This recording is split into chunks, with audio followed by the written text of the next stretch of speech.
Hey guys, hey guys, hey guys, what's going on? Hey, it's your chief visionary, Natasha Davis. What's up? Happy Thursday, happy let's get it in day. Let's round up the weekday. Let's celebrate the hard work day. Let's I don't know, let's go for coffee day. Let's sign a new deal day. How about that? Let's check off the boxes day. What's good? What's good? Your chief visionary, Natasha Davis here. It is time for a day in the life of business. It is the Real Biz Life Live.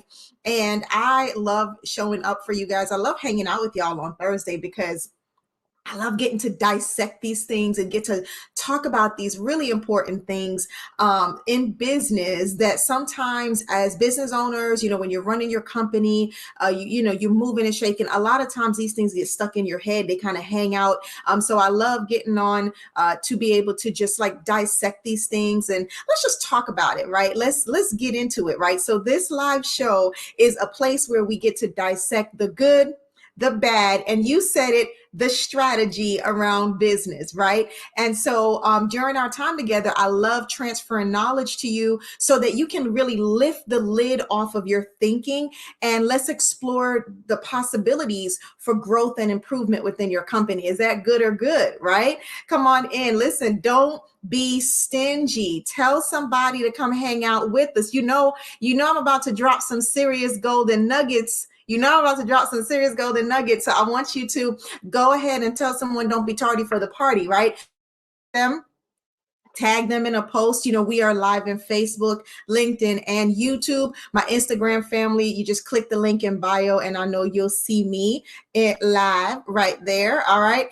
So listen, I want to talk about it today, right? First of all, how was your week? Talk to me. Drop that in the chat room. How was your week? Did you have a productive week? Were you thriving this week? What was going on in your week, right? Let me know because, Thursdays are one of those moments in the week where you're like, did I do some damage or was I playing this week? Did I set some things on fire this week? What did I do? And so check in with yourself, check in with your chief visionary. What's going on? How was your week? All right. So listen, you can talk to me if you hit me in the comment section and I see it. I'll talk back to you. If you have a question, if you put it in there, I'll even answer it for you. All right. So don't be shy. Don't be shy. This is a no judgment zone. Okay. All right. So listen, let's go ahead and jump into the lab. We are focused on normalizing and simplifying strategic planning and strategy around the business, making things make sense. What you say, let's make it make sense. Right. And so as we go into the lab and we're focused on normalizing and simplifying strategic planning, here's what I want to talk about today. I want us to talk about objections and being able to handle those objections in a strategic way, not in an emotional way. Let me tell you, in business, you will always encounter an objection. My goodness, in life, we are constantly, going to be, just dealing with objections and even rejections, right? We're going to always deal with it. But today I want us to really focus on the difference. An objection is not a rejection, and a rejection is not an objection. I don't want you to confuse the two. There's two different things, right? You have an objection versus a rejection. Today, we're going to talk about handling objections strategically, not emotionally. In business, a lot of times especially if you're newer in business because you're all excited and, you want to just give everybody your goodies, right? You want to give everybody your stuff. You forget to understand that it's not for everybody. And again, I have talked to you about strategic marketing. We've talked about inside the lab, we've talked about avatar and building an avatar, how to be strategic about your approach, the difference between market research, marketing research. We've talked about all that here in the lab. So you have the framework, you have the foundations behind that. When we are dealing with business, here's what the first thing I want you to think about. When you are in business, whether you go from a startup or you are right dead smack in the launch of a new product or a new service, you're ready to scale, or even if you're entering entering into a new geographic market, there's going to be a possibility that you deal with objections as well as rejections. I need you to focus a lot on dealing with the objections, okay? Reason being is because an objection can be overcome. An objection, you can overcome an objection. It just means, hey, listen, we have opposing feelings or opposing reasoning, or I don't know if you understand what I'm saying, and I'm not sure if I understand what you're saying. Are you clear about my needs? And then on the other side of the table, is saying, are you clear about what I'm offering in order to solve your problem? Right. And so an objection is just an expression, right? It's just an expression of, whoa, I don't think we're on the same page, or we're not clear. And you need to listen. You need to listen for the objection, because with an objection, you can overcome it. Now, here's the difference. A rejection is an outright dismissal. It's a refusal of the offer. It's a refusal of the idea. It's straightforward. It's like, nope, don't want it. I have no interest in it. This is not what I'm looking for. Goodbye, sayonara, right? Whatever, adios, whatever, right? Drop me some languages up in here for goodbye. I will share it, right? But I'm just saying, I don't want you to get tied and emotionally anchored by the rejection, because at that point, the rejection has said, you weren't my target audience. You're not the avatar. Oh, you were not supposed to be the person I was spending the past 30 minutes trying to pitch to or try to convince. Oh, I shouldn't have just invested $500 in ads trying to attract your attention.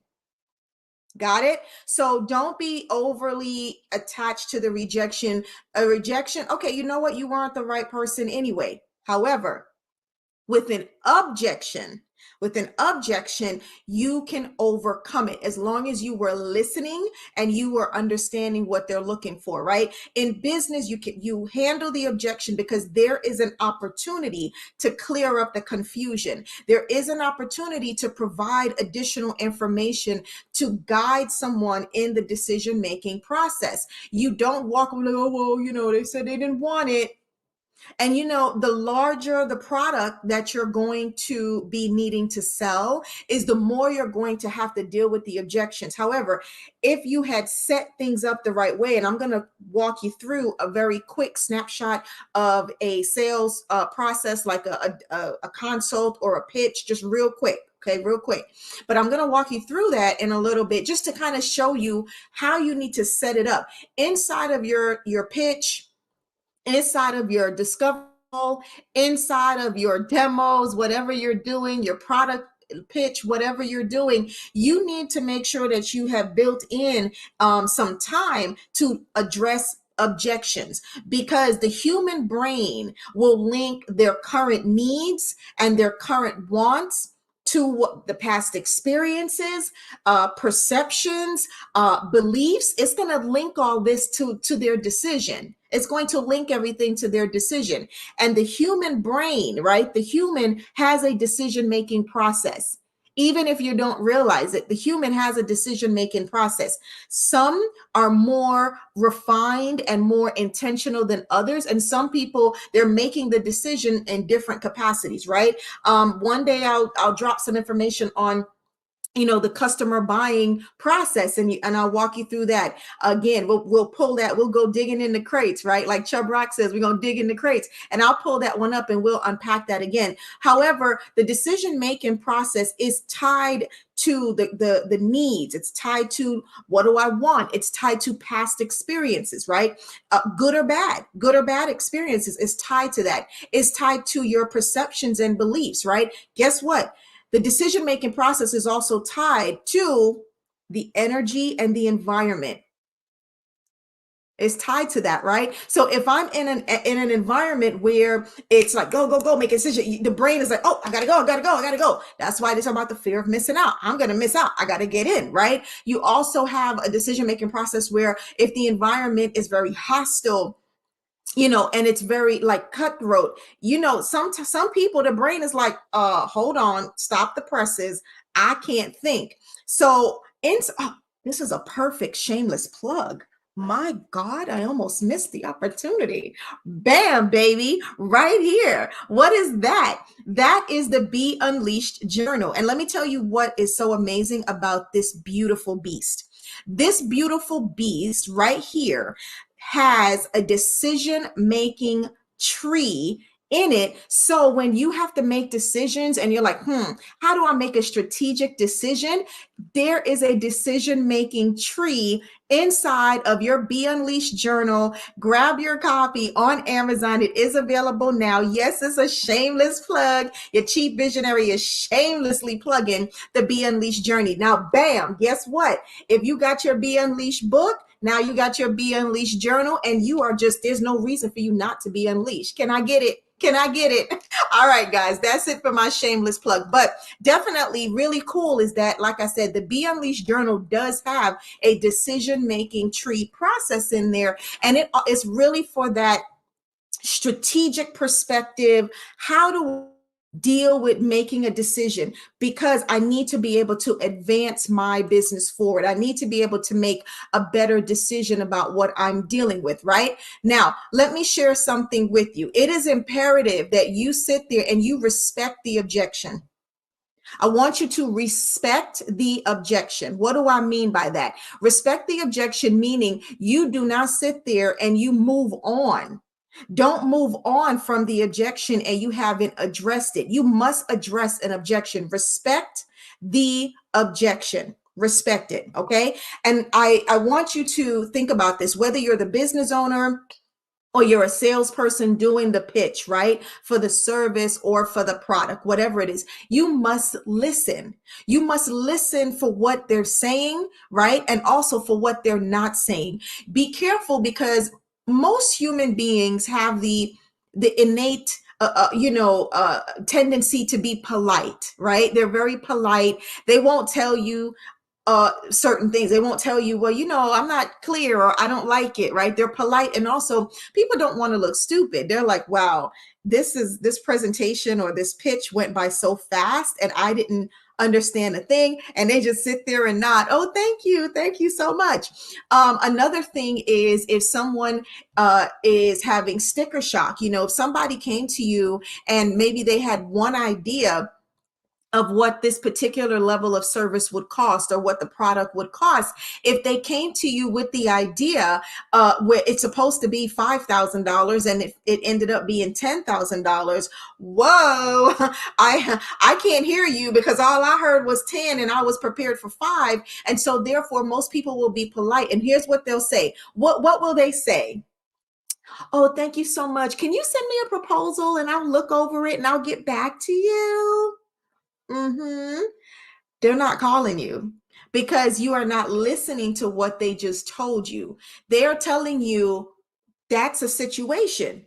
I did not think that it was that price. And so you have to, when you're in the position and you are pitching, right? Whether you're doing a discovery call, whether you're doing a sales pitch for a product, whether you're doing a sponsorship request, let me tell you what, you have to get right in there and listen.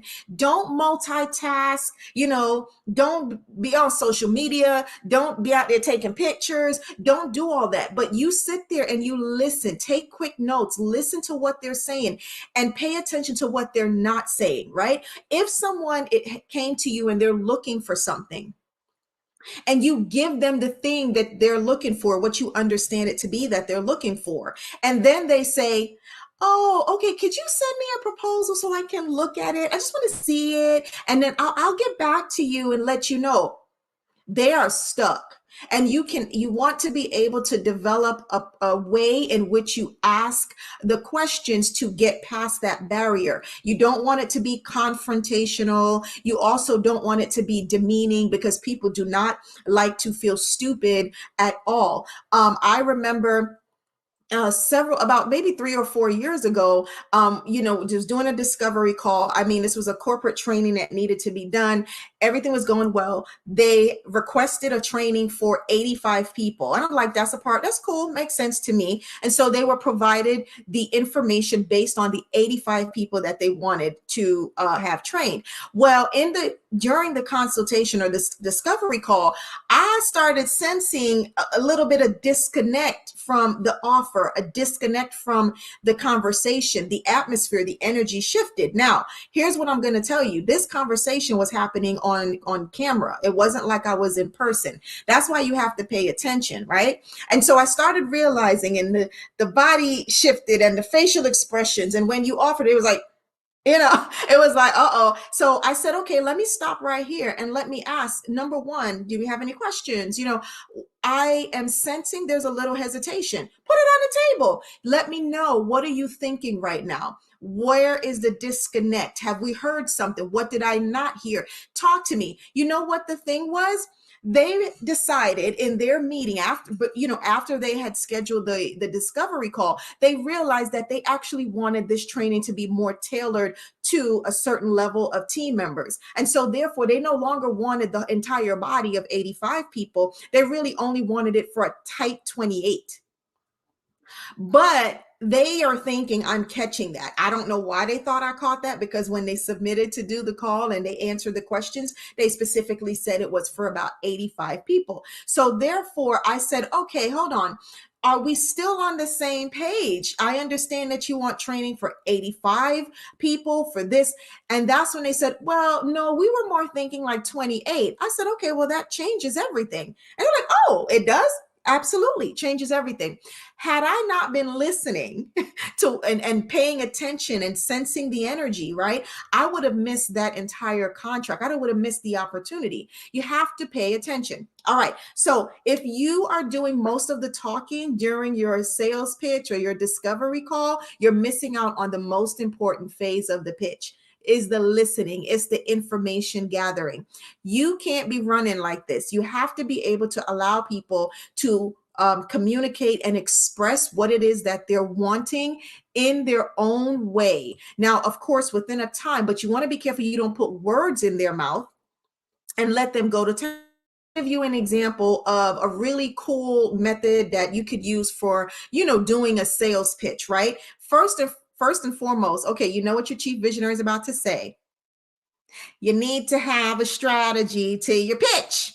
Okay, you need to have a sales process. You need to have a strategy to how you do a discovery call, to how you do a pitch. Don't just show up looking cute. Speaking of cute, y'all see these curls? Okay, pay attention. Let me stop being silly. This is serious business, okay? But you need to make sure that you are putting a sales process on a timed process. It's a strategy. Whether you're doing a discovery call, an enrollment call, a product pitch, a sponsorship pitch, whatever you're doing, I want you to have a sales process, a timed process, a strategy to it, right? So let me give you a quick example. And let's say you're doing like a 30-minute discovery call. Again, 30 minutes discovery call. I want you to envision a clock, okay? I want you to envision a clock, and it literally has 30 minutes on it. And you're going to break that clock up into certain segments for minutes, and certain things happen within those minutes. So here we go. Here's an example. You got a 30-minute discovery call. Call starts. The first 3 minutes, you need to make a connection. You need to build some kind of rapport. You have to make some kind of commonality, right? There has to be a connection. Do a basic, hi, how are you? How's it going? Check this out. Hope you had a good day. Did you have kids, whatever, what side of the world are you on? If you don't have that information, real easy going, just open up the line. And then I want you to shift after that. And I want you to set the tone. I want you to set the tone for the call, and thank them first of all for speaking with you. Let them know that it is a 30-minute call and you're going to ask them a couple of questions, and you want them to be honest, transparent. Let them know it's a confidential call. There's nobody going to record this and blast it all over. Allow them to find a comfortable setting place. Ask for their transparency and their trust during this 30 minutes so that you guys can exchange relevant and accurate information. Let them know that you're just going to gather information. And if at the end of the call or during the call, we realize that there is an opportunity to provide you the service or the product that you need, then and only then will we talk about the options, right? No obligation here, right? So get them to calm down. I don't care who you are. You get on a discovery call or you get on a call, you know that you feel it. I'm going to be pitched. I know I'm going to be pitched. Just take it down a little bit. Take it down a little bit because you need to calm everybody down and level the playing field. Are y'all catching these golden nuggets? Are you catching these golden nuggets? Go ahead and put that nuggets in the comments chat section. Let me know you're catching these golden nuggets, right? All right, so here you are. So your first 3 minutes, you got 2 minutes in. So now you have eaten up 5 of your 30 minutes. Here's what I need you to do. In the next 10 minutes, I want them to do the speaking. Ask them probing questions. If they're kind of like tight-lipped and they don't give a lot of answers, be an active listener. I don't want you to listen to respond. I want you to listen to understand. Let me say that again. I don't want you listening to respond. I want you to listen to understand. Understand what they need. Understand where they're going. Understand what they don't want. Listen to their experiences, their fears, their past experiences, their wants. Get it all in your head. Take appropriate notes. And then as soon as they're done, I want you to do a quick recap and I want you to decode. I want you to decode anything that was unclear. Be very careful that you don't interrupt people in the middle of their thought process because it will throw them off track. And sometimes it's a bit aggravating, to be honest. I'm just going to say, okay? All right. So do a quick recap. Here's what I heard that you need, this, that, and the third. And I want you to decode. If there's any confusion, if you're sensing any like, whoa, hesitation, I want you to pump the brakes. Don't keep trying to move forward. Okay. So after that, within the next 5 to 10 minutes, I want you to what? Highlight your areas of expertise and specialization as it relates to the solution that they're looking for. Do not engage in puffery. Don't show off your awards. They could figure that out when you send them your bio or it's on your website or you send them a press kit, whatever. They can read that. No showing off. I want you to show them how you're going to help them accomplish whatever it is that they need. All right. Focus on that. Present the specific level or service of product or service that they need that's best suited for them. Help them to get what it is that they want. Here is where you handle the objections. You got to handle objections right here. When you offer the service or the level of service, okay, you have to pay very close attention. Did they say, whoa, did they look like, oh my God? Or are they like, hell yeah, this is it right here. We struck gold. You got to listen. You got to pay attention, right? Handle objections, right? The next thing after you finish handling objections, last 3 minutes, I want you to ask them for a decision. Either it's yes, no, or you need more time. Set the tone for next steps. Set the tone for expectations. Thank them again at the end and wrap it up and go.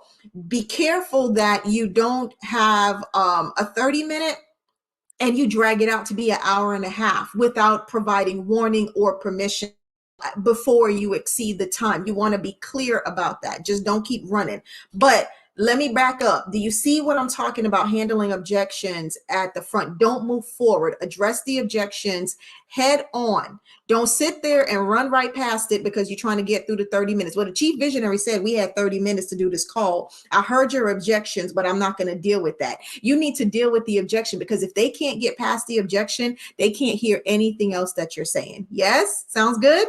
All right. So let me give you some things. When you're handling objections, I don't want you to keep shooting from the hip. Every company encounters objections, right? Depends on the industry that you're in. Depends on what you're dealing with, right? So I want you to learn how to use your objections to build some strategy. And I want you to develop a objection management document system, right?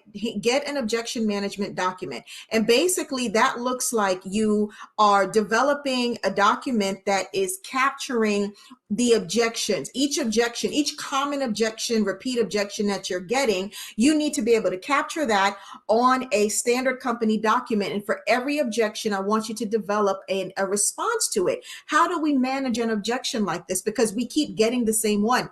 If you have 3 or 4 people or 10 people working in the company that do pitches or they work directly with the client or the customer, everybody should contribute to the objection management document, because you want to be able to address the issue in a strategic way, but also in a uniform way. Now, this isn't some rah-rah sales technique to trick people into saying yes. This is genuinely understanding what people are struggling with and how is it that we need to address this. Do we need to improve the way that we deliver the information about the offer? Do we need to do better with the way that we're handling the sales pitch altogether, right? Every business, they have some type of objections, usually about the top, 10 to 25 objections, right? Have everybody contribute to the development of this.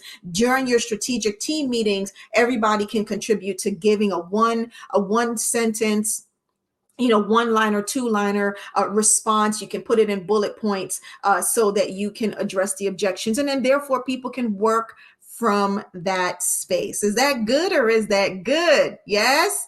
All right. So there you have it. Handle objections strategically, not emotionally. As I say, if you stay ready, you don't have to get ready.